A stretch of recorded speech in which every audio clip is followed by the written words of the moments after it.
So I don't typically struggle with this other than when I read it. But Job, why would God basically serve up Job to Satan and say, have your way? Well, he didn't say have your way completely. He put barriers around other than him. dying. Right. Well, Satan is on a leash, and he still is on a leash. He only allows Satan to do so much. What happened to Job when he went through all that? He lost everything and then regained it? Yeah, he didn't regain everything. His family. Well, but yes. Replace, sort of. He was recompensed to a certain extent. But he became actually more of a follower of the Lord than before. Going through difficulty can actually enhance your capacity to enjoy God, not only now, but in eternity. Job said, when he tries me, I will come forth as gold. In fact, I know this can be a hard concept to get a hold of, but the same question can be asked of, why did God allow Satan to do any of this? Why does God allow us to do evil? You ever ask yourself that question?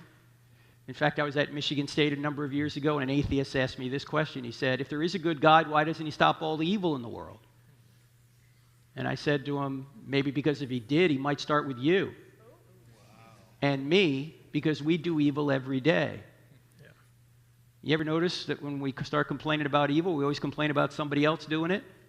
God, why don't you stop him? God, why don't you stop her? God, why don't you stop the shooter? Why don't you stop Hitler? Why don't you stop this? We never ask God, why don't you stop me? Ladies and gentlemen, if God were to stop evil at midnight tonight, would you still be alive at 12:01? None of us would be. So God has Satan on a leash, but he allows free will in Satan and allows free will in us, because if he doesn't allow free will, this is not a moral universe. If he stops every evil that we want to do, then we don't really have any moral choices. And so he allows it to continue. However, he can redeem it. And this is a hard concept to get a hold of, but think about it this way. Redemption is better than innocence. People will say, why does God take us right to heaven? Because redemption's better than innocence. Look, if you never sin, that's good. But if you sin, that's bad. Yet, if God can redeem you and pull you out of that, you now appreciate God more than if you stayed in innocence. That relationship is stronger now because you've learned the danger of sin and the glory of God's grace and forgiveness. So your relationship with him is deeper than it was if you had never sinned. But wouldn't it be better if you just never sinned at all? I mean, it wasn't that the original point? It would be. This is why this is a hard concept to get our minds around. The answer is, I know it's going to sound odd, but yes and no. If you had never sinned, you're innocent. That's a good thing, obviously. But yet, if you do sin, as I said, that's a bad thing, but you can be brought to a greater height of appreciation of God because you've gone through that difficulty and God rescued you from it. Like if you have a friend, just an average friend, okay, you have maybe a strong relationship, but what happens if that friend saves your life somehow? You suddenly have a deeper relationship with that friend than you had prior to that because he pulled you out of a pit.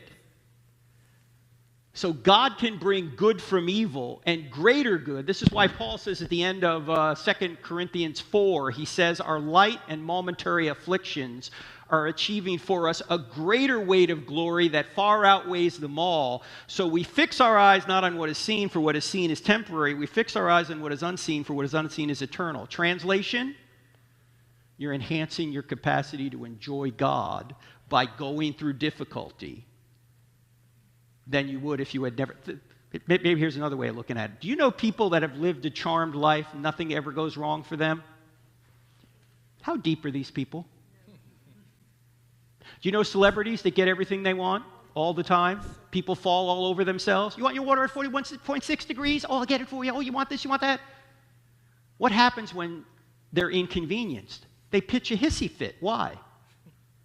Because their character has been shrunk by the fact that people fall all over them. They don't have any difficulty in their life. What happens to a child that gets everything they want? What do we call that child?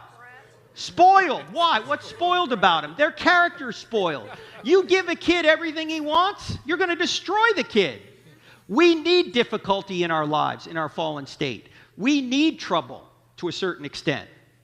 Because when you go through trouble, you actually, if you are redeemed, you're going to get to a higher state, a stronger relationship than if the trouble never came along. And so the best example is Jesus himself. Jesus learned obedience through suffering. Obedience through suffering. He didn't even have a sin nature. He learns obedience through suffering. If he learns obedience through suffering, what about us? So, I know evil is a difficult concept, but I think redemption's better than innocence, and that's why God allows it to go forward.